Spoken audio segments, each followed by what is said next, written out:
Girl trains pet bird to attack whoever she wants and isn't afraid to use her powers.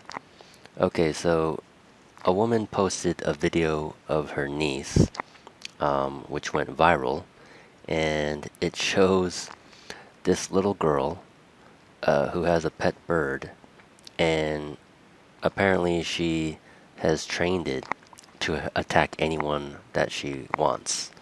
So let's take a look at the video. He's dead. He's dead. He's dead. Okay, so the girl has the absolutely incredible ability to sick her pet bird on whoever she screams at.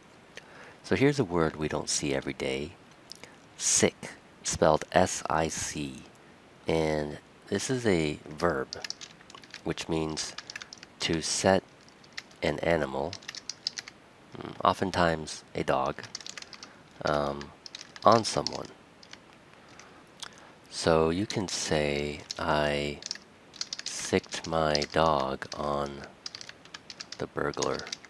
So what that means is a burglar came into my house, so I had my dog attack the burglar.